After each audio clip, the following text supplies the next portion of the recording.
I got a commitment Monday. I got 2 commitments Monday. I got 3 commitments on Tuesday, and I have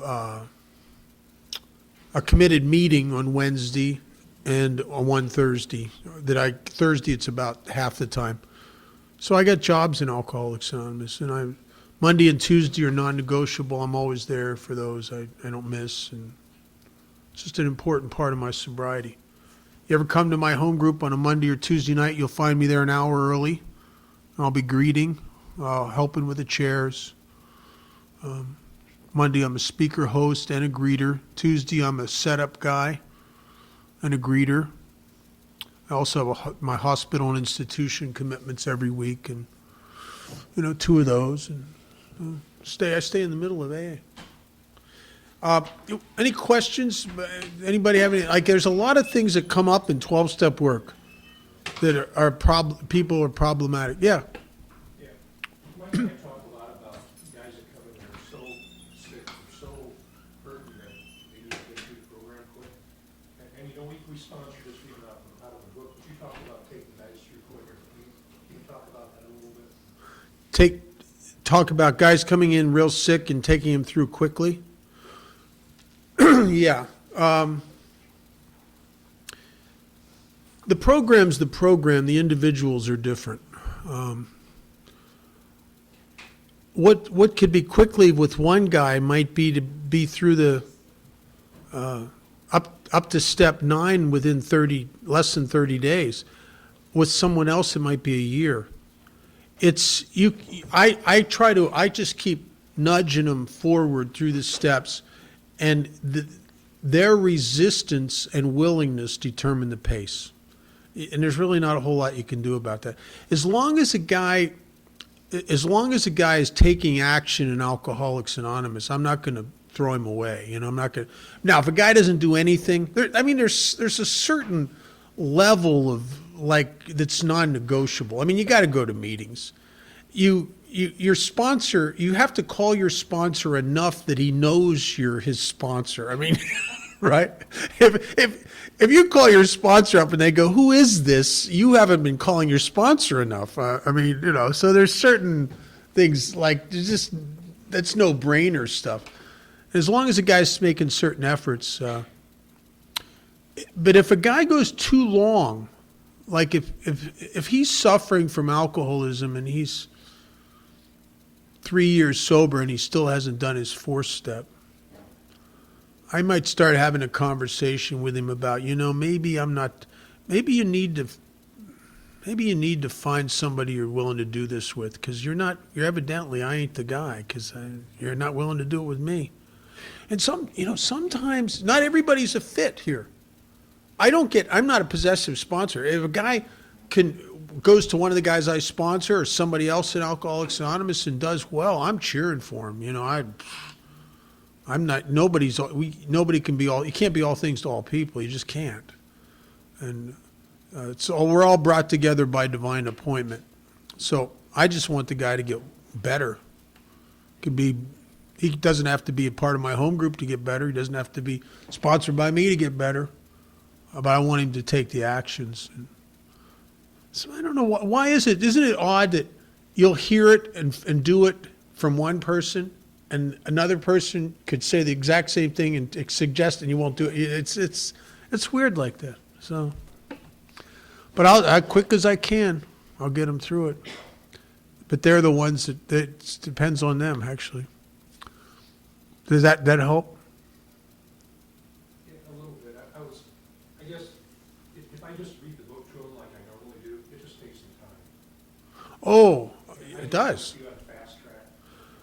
Well, I've developed a couple different things over the years. One is the minute I get a guy, I'll hook him into meetings, etc., and then I'll start saying, look, I got to find out if you're an alcoholic.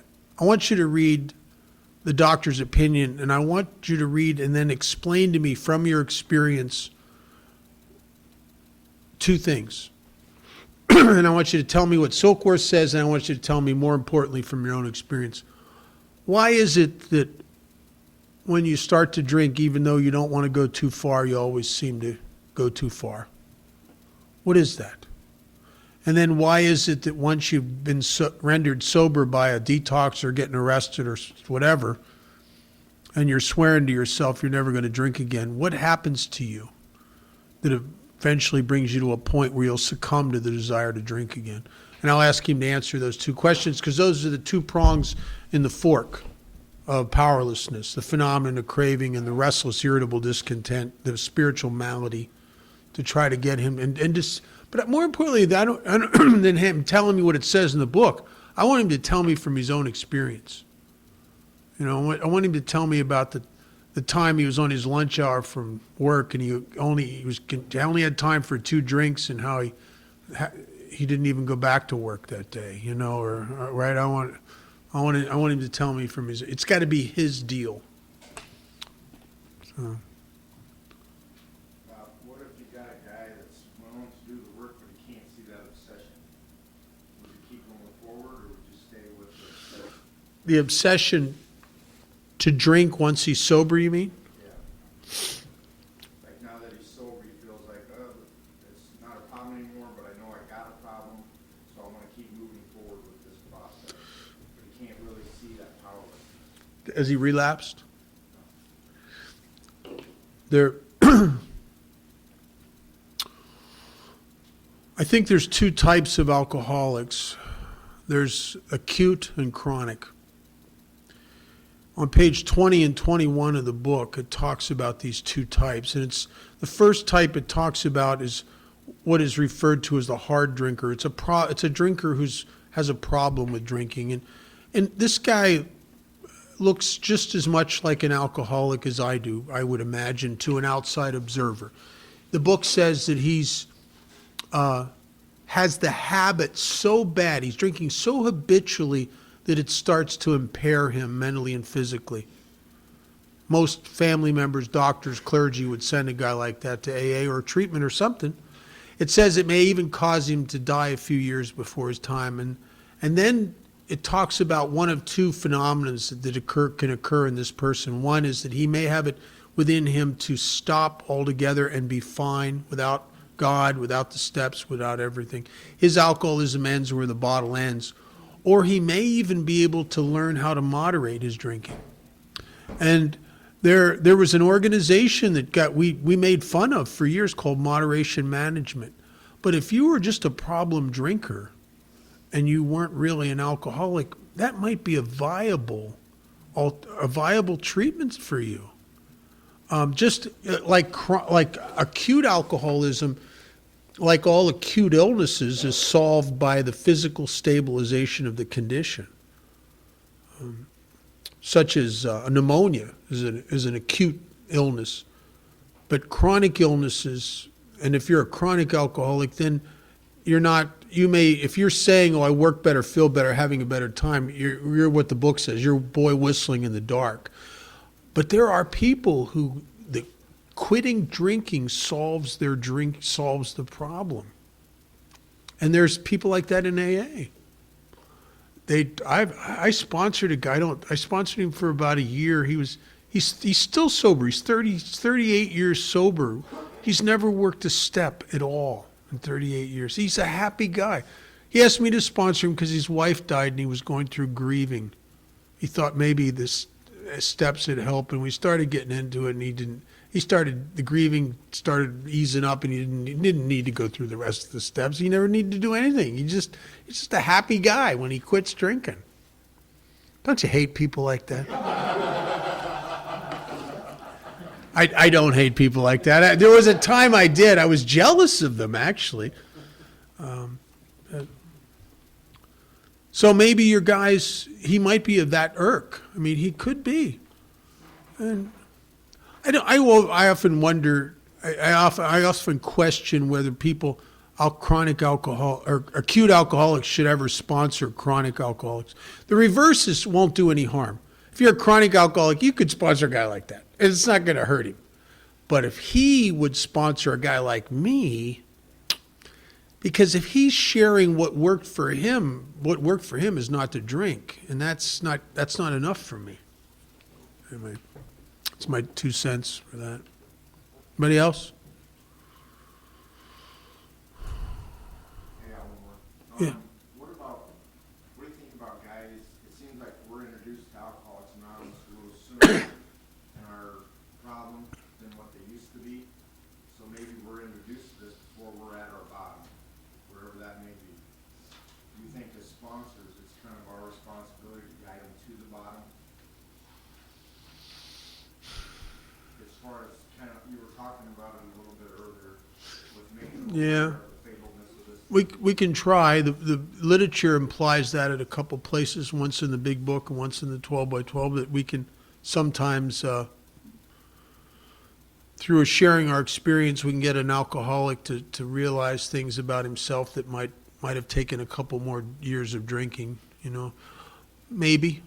Kind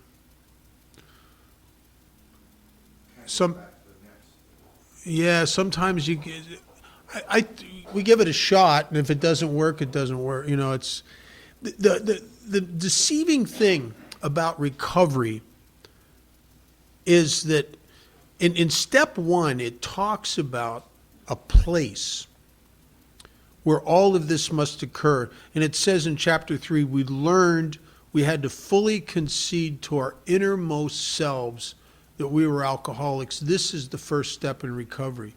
This is something that can't be placated intellectually.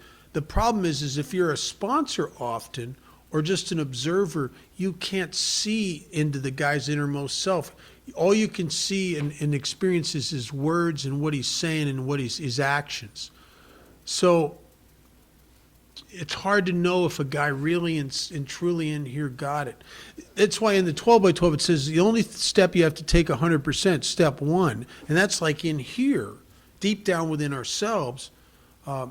Because if you don't take step one completely inside yourself, what happens is you're still a victim of two delusions. One is the delusion that on the right day, the right circumstances, the right conditions, that you probably could still jumpstart the party and enjoy your drinking like you used to, and maybe control it enough to get away with it. So the illusion that we could control and enjoy our drinking is still in place. Or that maybe you, after you're sober for a long enough time, you're no longer alcoholic.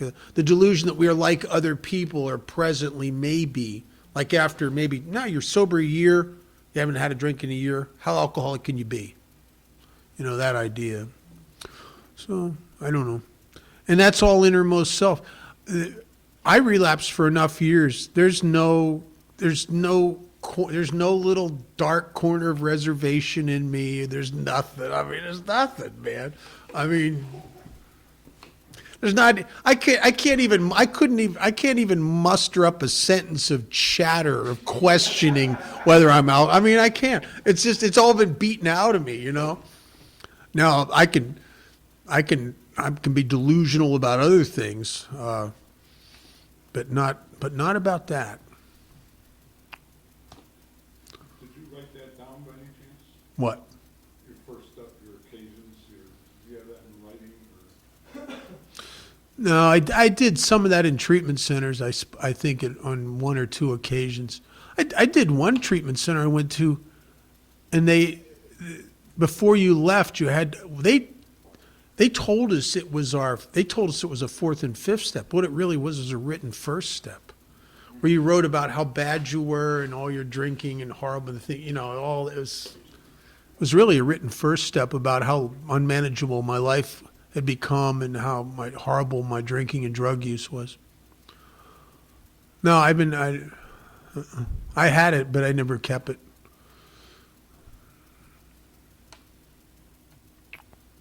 And I'm glad, because I probably would have tried to publish it one day. There's people doing that too, and they're like, God help them. We'll find we can be given the greatest gifts from God, and then after about a year, we'll find a way to try to make money from it, you know. And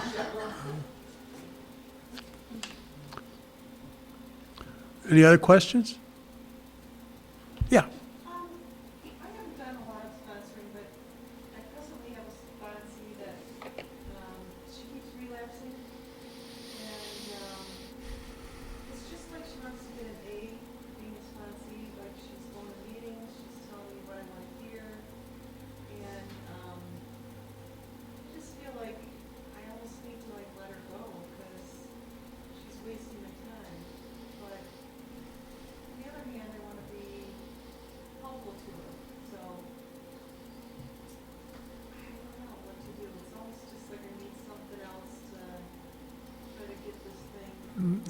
Is she married?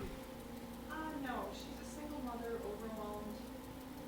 She has kids at home? 2 kids, a couple of them, well, one of them is the problem, and her ex-husband is abusive, and so it's tough. The book implies that often we will talk to, it says we try to talk to the person that has, that's very concerned with them. Family member, kids, parents, wife, husband, to find out as much about the person as you can. Some of us are in denial. I got a guy sponsor, I think Mark maybe heard him tell this story. He's sober over 20 years. And I had him do the self-examination. I was pushing him. I want you to do this every night on page 86 to answer those questions. And he's doing it. Do it. And he can't do it. He just can't get in the habit of doing it. So I said, okay, listen, I don't need to see your daily examination, but you need the accountability. So here's what I want you to do. I want you to start answering the questions every night when you go to bed in an email format and send it to me. That way I'll at least know if you did it or not. I don't need to read it, but you need the accountability in order to get the discipline to do it. So he said, okay, I'll start doing that. And he started answering the questions every night, and every night it was the same thing. Selfish, no. Dishonest, no. Kept anything to yourself? No, I'm fine. Kind of loving towards all, of course I was, It just went on. And, well, now feasibly, it's possible to get 1 or 2 days like that, maybe. But he was like weeks of perfection. I finally said to him, I said, wait a minute. I said, you're telling me every day now that you're not selfish, dishonest, resentful, afraid, that you don't owe an apology, that you're kind and loving towards all, etc. I said, that seems hard to believe that every day's like that. Oh, he says, I'm doing great. I said, really? He said, yeah, I'm doing great. Everything's wonderful. God's doing good stuff in my life. Everything's wonderful. I said, you don't have, not selfish? No, I'm doing great. Okay. I said, I want you to do me a favor. And the guy's pretty willing. He's like your star, wants to be a star sponsee. You do anything I ask him to do. I said, I want you to type up those questions on a sheet of paper, make a few dozen copies. I want you to give them to your wife to answer every night. And there was a silence on the phone. And then he said, well, that's not fair. Right. Because when he realized what the answers would be like coming from her, all of a sudden it was like the veil lifted, and he saw that, well, maybe I haven't been completely forthright about all this stuff. And that's that psychotic wishful thinking that the book refers to as self-delusion. It's, I want to be perfect. I want to be selfless. I want to be, and I'll imagine that it's that way even when it's really truthfully I'm not. And it's important to be genuine. That's why I try to be genuine with the guys I sponsor. I don't ever try to tell them I've arrived anywhere or I don't. Because I haven't. It's our genuineness that helps each other. We help each other with it. Anybody else? I'll tell you a problem that has happened in the last 20 years. You never saw much of it in the 70s and 80s. And now you see it all the time. Is it because of the insurance companies and the medical profession shift to biopharmaceutical models of medicine? It seems like so many people are coming to AA on medication. And I'm not, according to the long form of the tradition, I'm not supposed to express an opinion on anything that resembles alcohol reform, and this could be it's a biopharmaceutical version of alcohol reform, I guess, or treatment of alcoholism, I suppose.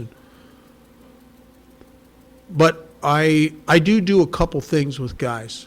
One is I've over the years I've tried to really tried to sponsor people on medication, and I've never had any progress with them. They may stay undrunk for a period of time, but I can't seem to reach them inside especially in the fourth step, in the fifth step where you're trying to get them to do this was our course and have that shift in perception and consciousness that eventually lights you up. I can't get that thing in them to shift.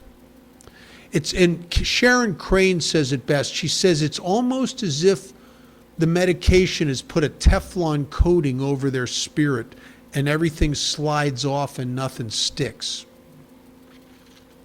And I don't know, but so what I'll do is I understand a couple things. First of all, I'm not a doctor and I'm not a psychiatrist. So I don't take a position on medication. But in this world, even doctors, and you talk to doctors, they will admit that there are certain medications that are overprescribed and often not necessary. Now, under the assumption that that happens on a certain occurrence, on a certain frequency, I will ask the guys, would you be willing to do two things? There's a great book written, there's 2 or 3 research psychiatrists that have actually done very diligent and unbiased research on medications. And they're not, this research and these studies is not paid for by the pharmaceutical companies, where most of the stuff, the case studies that get to the doctors, if you follow the money, they're paid for by they're marketing brochures, basically. I'll say, if you're willing to read one of these guys' books, and then we'll talk about it, see what happens. And one of the books is written by the great psychiatrist, Dr. Peter Breggin, who was with Harvard when he did most of this research. And it's called the Antidepressant Fact Book. And I said, read that, and then we'll talk, and we'll see if you feel like maybe AA could be enough for you. And if that's the case, just go to your doctor and tell him that you'd like to see if AA could be enough for you, if he'd wean you, because you can't stop taking that stuff. I watched some guys make some stupid moves where they just quit taking it. Oh my God, it's horrible. I tell you something, I've seen heroin addicts have a better time kicking heroin than a guy kicking Prozac. I'll tell you, it's brutal. They go crazy. So I'll say to them, and to this date, every person except for one, I must have a dozen guys now that are free from all medications that have read Dr. Breggins' book. They all come to me and they say, this stuff's helped me for a little bit, but I can see what's happening. He's talking to me. It's starting to change in me. It's not working anymore. I'm going to have to get off this stuff. And they'll go to their doctor and they'll get weaned off of it, and they're squirrelier in hell for about 3 months, I'm telling you. But they got to do a lot of AA, and then something starts to shift and they get free. And then they start to laugh a lot, and it's called the Antidepressant Fact Book, and it's written by Dr. Peter Breggin, Breggin. We're not doctors, but this guy is probably the undisputed authority on medications in the country right today. He wrote his new book now that one's not hard to read. His new book is harder to read. It's more written for psychiatrists and other doctors. And it covers all kinds of medications from schizophrenia, everything you can think of. And it's called Brain Disabling Treatments in Psychotherapy. And it's about this thick. It's a harder to read. The Antidepressant Fact Book is not that hard to read. Most guys that read it, they find themselves in it because they'll go, oh my God, I've been on this stuff 4 years, and this is what he's talking about in the brain chemistry is starting to happen with me now. So it helps. It helps, and that way we respect the 10th tradition of having no opinion on outside issues, including anything to do with alcohol reform. We're not expressing an opinion, but we're asking the buyer to do his diligence. Do your homework. That's all, and then you make the decision. You get together with your doctor. You make a decision, and that's because we don't want to play God here, And I've told guys that are heavily medicated, and they ask me to sponsor them, and they intend to stay on the medication. I will say to them, I'll say, you can call me, and I'll be your friend, and I'll encourage you to do AA. But I don't have any personal experience on how to help a guy go through the steps and have an awakening if they're on medication. And I can't transmit something I haven't got. I just don't have the experience. I don't know how to do that. You need to find somebody that has had some success with that, and I don't have it. I mean, I'll help you and do AA and stuff, but I don't know. And we can't be all things to all people. You can't sponsor someone outside your realm of experience, because then you're playing. Then it becomes ego. Then it becomes playing God again. You know. So, there was a guy that I sponsor who was asked to sponsor a guy who was about to go through and he really wanted to be sponsored through this, through a sex change operation. And I said to my sponsor, I said, so do you know how to work the steps like that? I mean, have you ever worked them on both sides of the aisle? I mean, do you know how to, and he says, no, I don't have any experience with that. He says, this is way out of my depth. I said, well, then how can you be friendly to the guy, encourage him to do AA, but maybe he needs to find a sponsor that's stayed sober, had that operation, stayed sober, and has some experience with that. But you can't help somebody outside your realm of experience. You can be their friend, you can be supportive, you can be encouraging, but so can your family. But sponsorship's different from family. This is direct, based on experience and principles. Anyway. I'm slipping into opinions. I'm not supposed to have any. Oh boy, wouldn't that be wonderful? Imagine what it'd be like to live the 10th tradition, have no opinion on any outside issue at all. That'd be the epiphany of surrender, wouldn't it? Just be blissed out, opinionless. Yeah, everything's an outside issue, actually. Anyway. Huh? What? Without an opinion? Well, that's the problem. The ego has to have opinions. It feels insignificant. It just feels like it just starts to wither. I'm melting. I need a problem. I'm melting. Wilson is so funny. In the 12 by 12, Wilson says something. He says, we talk a lot about problems. And then he says, that's because we are problem people. Man, we are too. Can't exist without problems. It's like that kid in that movie, Sixth Sense, who walks around and says, I see dead people. I see problems. Because my ego can't exist without them.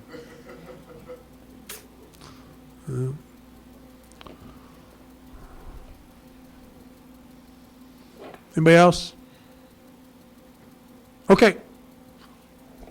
Want to wrap it up? Do you have something you want to share, Joe? Do you need to say anything? Wow. Oh, yeah. You talked a little bit about not sponsoring through your ego.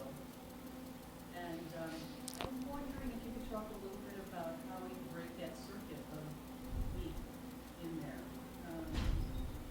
About About how you break the circuit of your ego, of me coming through that. I know I've heard people talk about not being a life coach. I'm your sponsor. I'm not going to tell you, what job to take and what to do or not do. But and I think that's a little bit different than not taking me out of my performance as a sponsor. There's a couple elements that my sponsor he's a very good sponsor.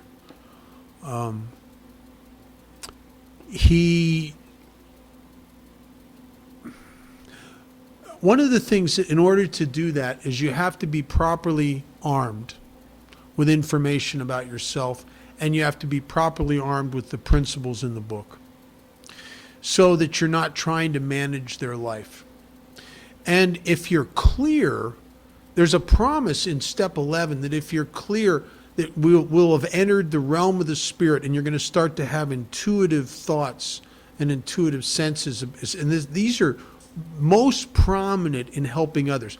Intuition and God consciousness never seems to demonstrate itself when you want it to use it for self-serving. It always is most prominent in the actions of helping someone else. That's when most of us will have the greatest intuitive thoughts.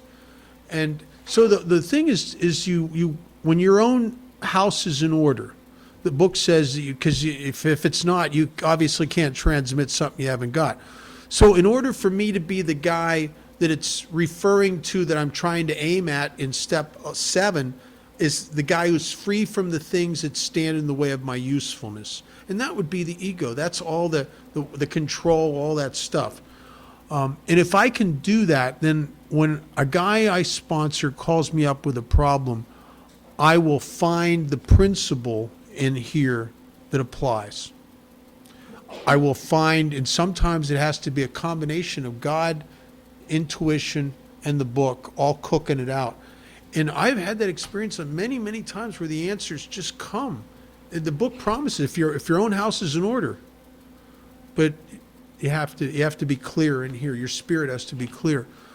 I'll tell you a little story. When I was 17 years sober, I got the sponsor I have now when I was 15 years sober. So Clancy sponsored me for 20 years. When I was 17 years sober, my mom started to die. And she had lung cancer and emphysema, and it was bad. And she didn't want any treatment, which is her choice. And I took care of her.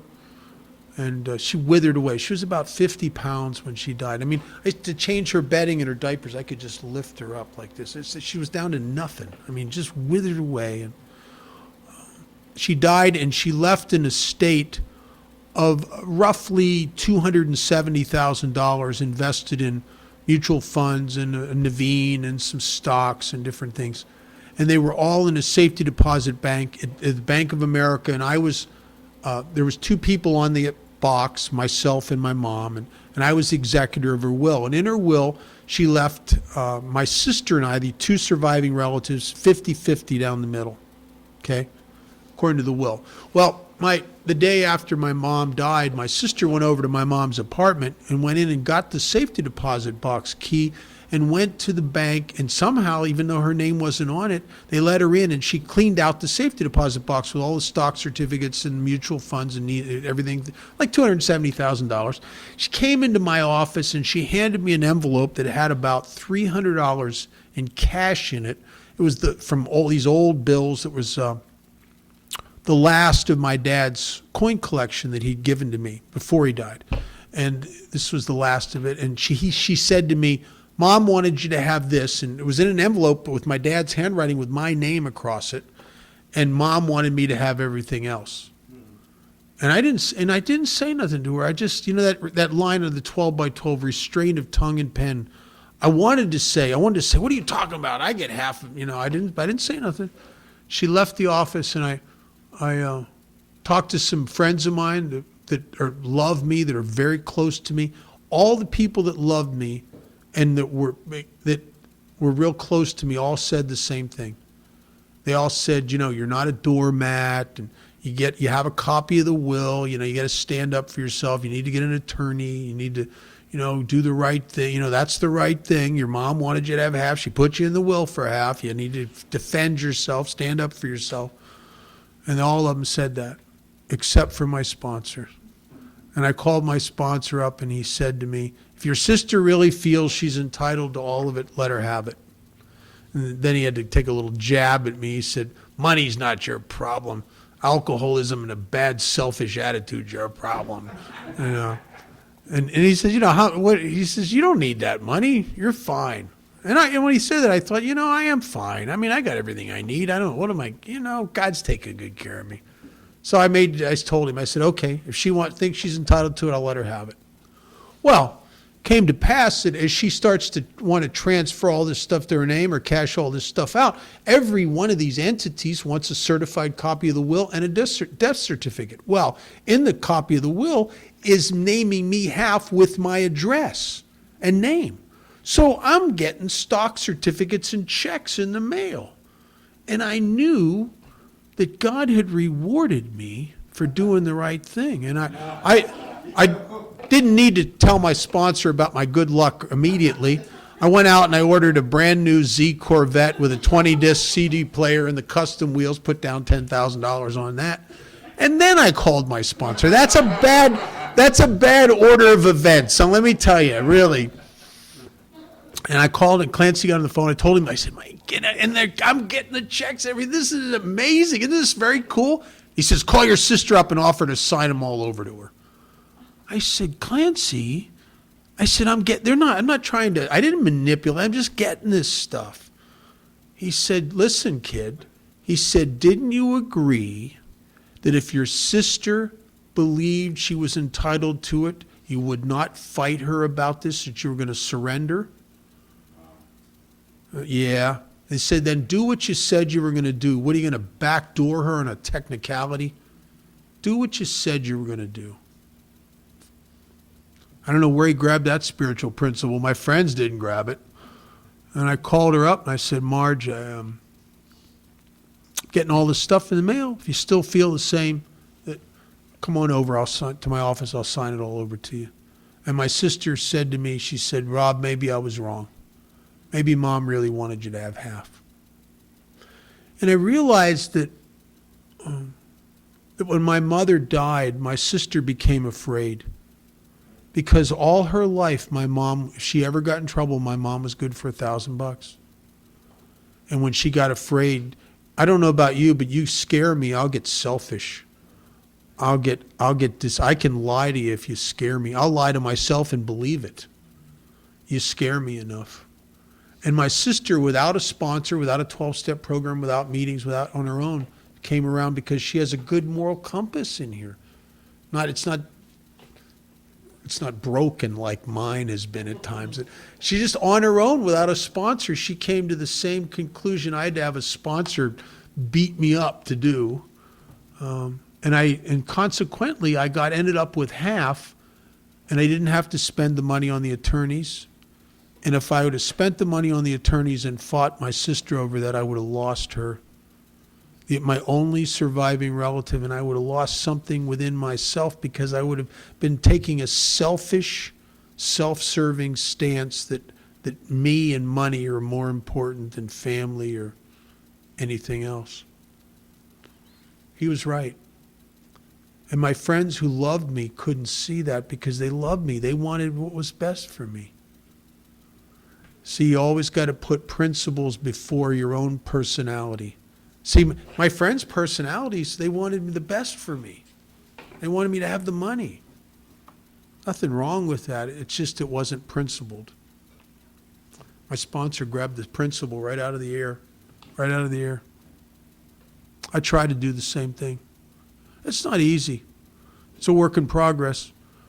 And this intuitive thing that has to happen within us, if you stay clear, if your own house is in order, I've come, the book says it becomes a working part of the mind. It really does. I've come to rely on it. I've had guys call me up.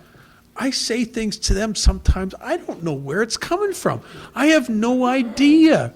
And it's right on. And after I say it, I'm thinking shit like, "Oh, I should have wrote that down. That was really very cool." I don't know where it's God comes through us sometimes. He shines through us sometimes, if you're clear. Isn't God's really the ultimate authority here? But there is a covenant. And I think we come to rely on it. That when two or more of us come together for the purpose of recovery, that he will be in the midst. In other words, when you and your sponsor are working together, there's something present that's more than the parts, right? It's more. And that's really our ultimate authority here. And as he demonstrates and manifests and expresses himself, God expresses himself through our common desire to get better. He shows up. He shows up. He does. Boy, I'm telling you, all the time. I love that. I love that feeling of being touched by God as you just walked away from somebody you sponsored and you know that something happened here. And it wasn't you. You're not that smart. You're not that smart. Something just happened here. That's amazing. It's a privilege, an honor to be used. And then, if you're like me, the ego will come back and you'll try to figure out a way you can take credit for it somehow. We didn't. Of myself, I am nothing. The Father doeth the work. Anybody else? Tell the story about the farm with the horse and the kid. The farmer, the horse shit, and the kid? No, not the horse shit. No. The horse ran away. It's a Buddhist story. Most of you have heard this, right? I'm going to tell it for Joe. Joe's horse story deficient, I think. There was this. The Buddhists have an interesting view of enlightenment. It's really very. It corresponds a lot with AA. That you grow spiritually not by acquisition, by diminishment, by reduction, by subtraction. That you grow closer to God and enlightenment by the less you know. And they tell this story about this ancient Chinese farmer who's very old. He must be close to 100 years old, and he works with his only son on this little meager piece of land that is owned by this lord, this noble who owns everything in that part of the country. And they don't own the land, and they don't even own the house or the tools that they work the fields in, and they're allowed to live in this shack and work hard in the fields, provided that they tithe a major portion of the crop to this noble, this lord. And they work hard, and they make a living. They exist, and they do all right. They only own actually one thing, and it's this horse. And it's their whole estate. It's the only thing they own. And one day, the horse runs off, and the neighbors and the friends and the family members, when they discover that this poor old farmer's lost everything he owns when the horse ran off, came over to console him, to tell him how horrible it is that you've lost everything. And the little old man just bows his head and says, I don't know if it's horrible. Maybe it is, and maybe it isn't. And they just look at him askance, like you lost everything you own and you don't even think that's bad? And he just keeps this position of, I don't know. Maybe it is, maybe it isn't. A couple days later, the son is standing out raking some rocks next to the corral, and the gate's open. And he looks, and across the valley comes their horse, and it's leading a whole herd of wild horses. And it leads them right into their corral. And he's standing there, and he just closes the gate. And all of a sudden, they're the richest men in the whole territory. I mean, this guy just hit the frickin' horse lottery. I mean, it's amazing. And of course, his friends and family and neighbors come over to celebrate, to congratulate him. Oh, this is wonderful. You're the richest man in the valley. You've got all these horses. This is amazing. And the little old man just shrugs his shoulder and says, I don't know if it's good. Maybe it is, and maybe it isn't. And they just think this guy's nuts. A few days later, his son is trying to break one of the wild horses, and he's thrown. And he's mangled up pretty good, and his legs mashed up pretty bad, and he can't walk and he can't work. And, of course, all his friends and family and neighbors come over to console him, to tell him how horrible this is, that your son is legs all mangled up. And he just shrugs his shoulders and says, I don't know if it's horrible. Maybe it is, and maybe it isn't. And they think, oh my God, old man, your son, your only son, his leg is mangled up, and you don't even think that's bad? And he just kept saying, I don't know. Maybe it is, and maybe it isn't. A few days later, the Chinese army came through, marched through that valley, and they forced all the young men to go and fight in a battle where none of them would survive, and they couldn't take the son because of his leg wasn't healed yet. And the little old man knew the most important thing he'd ever know is that he doesn't know. Most of us, by the time we get to Alcoholics Anonymous, we feel like ending up here was the worst thing that ever happened to us. And in time, we realize it's the best thing that ever happened to us. Some people I know that just as they were walking to AA, somebody paid them back $100 that they owed them. They think this is the best thing that ever happened to them. They got a different sobriety date as a result. We don't know. The little old man knew the most important thing he'd ever know is that he doesn't know. And that's the beginning of finding God, as the book says, to lay aside our prejudice, to get to a point where you know you don't know. From there you can learn all things. And we move, it's from subtraction. Anyway, I'm one of those guys, you ask me what time it is and I'll tell you how to build a clock. Anybody else?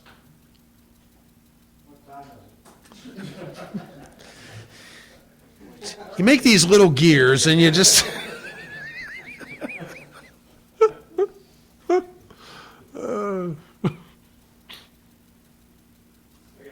Yeah. With all the traveling you're doing that on the weekends, and then you're listing your commitments during the week, how do you prioritize your time with your sponsors? I have a hard enough time, you know, with you guys I work with, or even, you know, with my work and everything else, and here you got that. Thoughts on prioritizing? It's a different animal sponsoring 5 guys and sponsoring 100 guys or 50 guys. You have to learn how to be efficient with your time and direct and to the point. My sponsor, he's the best at it. I've learned over the years, he chit chats with me quite a bit, but he didn't at first. I had to learn when I called him, I'd say, Clancy, I got 2 things. He'd go, and he'd say at that point, sometimes he'd say, call me back in 10 minutes, because he'd have to do something else before I clear something up. Or he'll say, okay, what are they? And I'll get right to the point. This. And he says, okay, I want you to do this, say that, and then call me. Okay, what's the second thing? I'd tell him what it was. He'd tell me what to do. And he'd say, okay, call me back when it's done. Quick, to the point. The first time, see, I wasn't used to, my first sponsor, we just talk and talk. I mean, if I had a problem, I'd always call him. But I don't want to just put the problem out there. That's a little drastic. I gotta kind of put him together a little bit with it, you know, so he kind of sees it my way. You know what I mean? I mean, you can't just lay something on somebody. You got to explain it to them in a way that they'll kind of get on board, you know.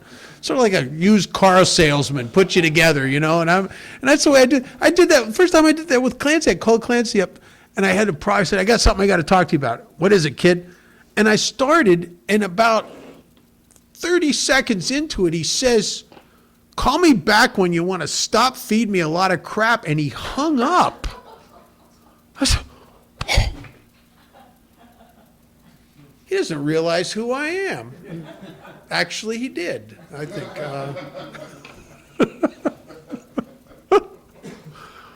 And he taught me to get to the point. Not to try to convince him or manipulate him or get him to see things my way, but to get to the point. So I try to, sometimes I'll talk to guys. Sometimes I can talk, but a lot of times I'm talking to guys and I got other guys calling in while I'm on the phone with them.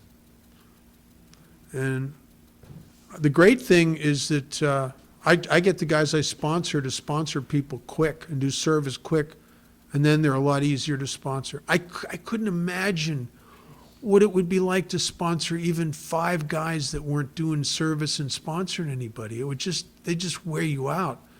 You just feel like they'd suck the life out of you, right? Because the narcissism is like a black hole. I mean, you go too close to it, you just feel it, yourself being sucked into the drama and all the, oh. So I get them doing it, and it's, I try to be of the point, I try to grab the spiritual principle, I try to go inside myself, I try to find experience that might match to them, and they let you know. Sometimes you're wrong, sometimes you're sharing some of your experience and you get, it's nothing, blank. They'll let you know. Sometimes you have to say to a guy, I don't know. Maybe you just better pray about it. Don't do nothing and pray about it for a while. And often in the stillness of inaction, God materializes. We always have to remember who the ultimate authority here is. I'm surprised. One of the great directions I've been given over the years is don't do anything. It's funny. I've been told not to do anything where I really left alone would have done something. I've been told to do something when left alone I wouldn't have done anything. I get it wrong. That's why I'll probably always need a sponsor.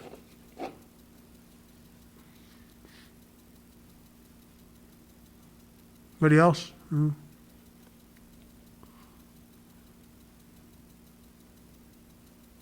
with a prayer. Yep.